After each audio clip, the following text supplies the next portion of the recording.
Sergeant Monty organized the defense, called in artillery, headed off a flanking attack on the patrol by himself with a grenade and with his rifle, and rallied his element to fight off the Taliban. As he was doing that, he noticed that one of his soldiers had been wounded and was outside the perimeter. So he said, "Cover me," and he charged outside the perimeter. Well, the Taliban knew what was coming, and they had zeroed in on the soldier. So as he got next to him, the fire became so great that he had to pull back. He organized the covering fire again. He went back a second time into the same withering fire he faced before. Again, he had to come back. He went out a third time into the face of the same fire and took about 3 steps and was hit in the legs with an RPG, a rocket-propelled grenade, and killed. And he died trying to save his fallen comrade. And that is an indication of the pride that all of our non-commissioned officers take, and they embody what we call the warrior ethos. I will always place the mission first. I will never quit. I will never accept defeat. And I will never leave a fallen comrade. That's the type of men and women that you have in your armed forces today, and you can be extremely proud of that. Thank you all very much for your support. We couldn't do it without you, and I'll be happy to take your questions. Thanks.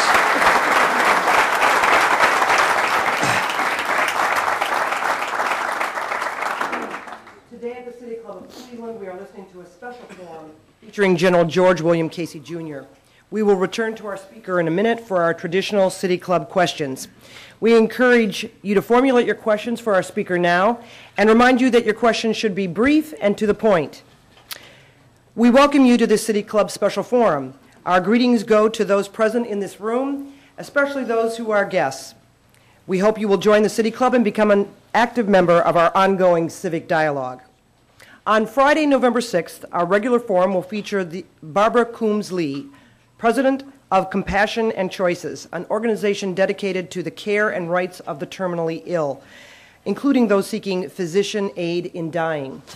On Wednesday, November 11th, the City Club will host a panel discussion on the Gay Games, discussing Northeast Ohio's securing of the Gay Games in 2014. For more information about our programs, please refer to the back of your printed program. If you wish to make reservations or order a CD or a DVD of today's program, please call 1-888-223-6786 or 216-621-0082.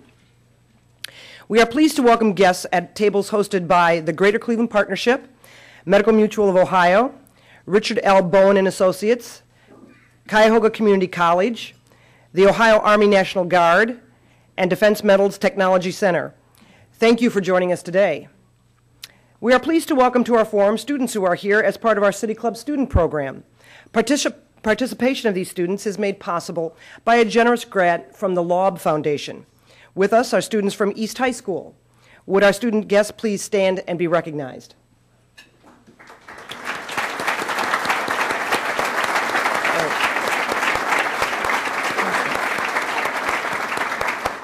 Now we would like to return to our speaker for our traditional City Club question and answer period. We welcome questions from everyone, including guests. Holding the microphones today are City Club PR and Programs Manager Carrie Miller and Director of Development Jessica Allen. First question, please.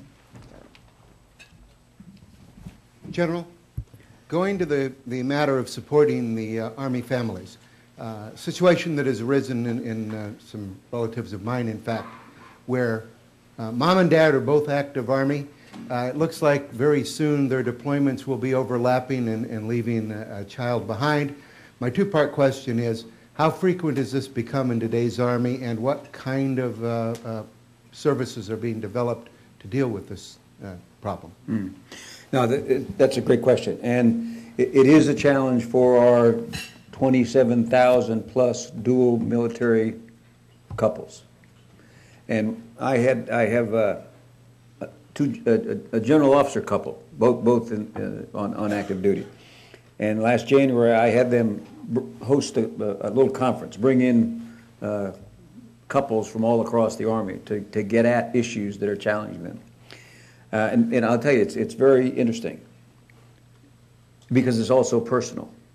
But there's as many families that want to deploy together and come back together so they're home together as want to have one go and one be home. And, you know, I can't legislate the right way to do that. And what we're working toward is programs that give them more choice in what it is that they want to do.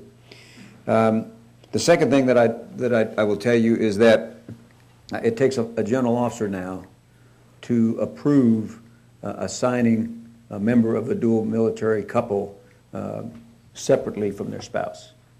And so we work very closely with the spouses, and there's a web page where they can go online and basically arrange for their own assignments. It's not exactly where I'd like it to be. I mean, we recognize the challenge that it takes, but as I said, there's 27,000 soldiers that fall in that category, and so we're working to do as much as we can. But the best thing we're going to be able to do is give them more choice, more personal choice in what we do, what they do. General Casey, I wonder if you saw the op-ed column in the New York Times of October 15th saying, "To beat the Taliban, fight from afar." You know, where it says having soldiers on the ground might lead the populace to feel they are occupiers, but you should have soldiers to help the security forces, and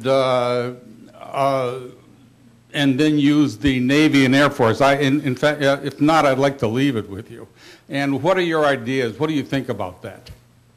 Well, I don't recall the particular op-ed, but you're describing, I think, what is that really the center of the debate.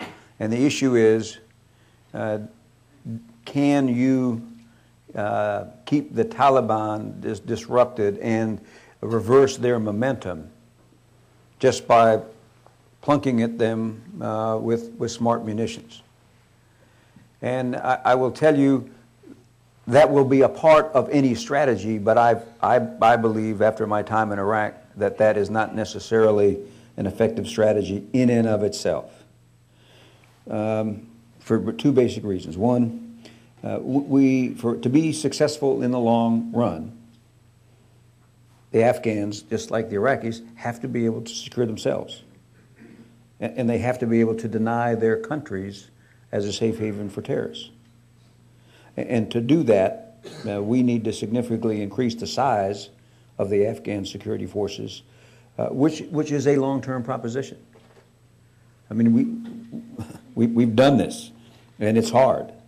And the Afghan security forces today are about, particularly the Army, are about the size of the Iraqi security forces in 2005. So we have a few years of building to bring those security forces to where they need to be. And given the state there, that means we have to train as we fight. But the objective overall has to be to ultimately bring the indigenous security forces to the point where they can secure the country themselves. We have a little more time to make that happen. And so the disruption aspect of this will be a part of any strategy, but I don't think it can succeed by itself.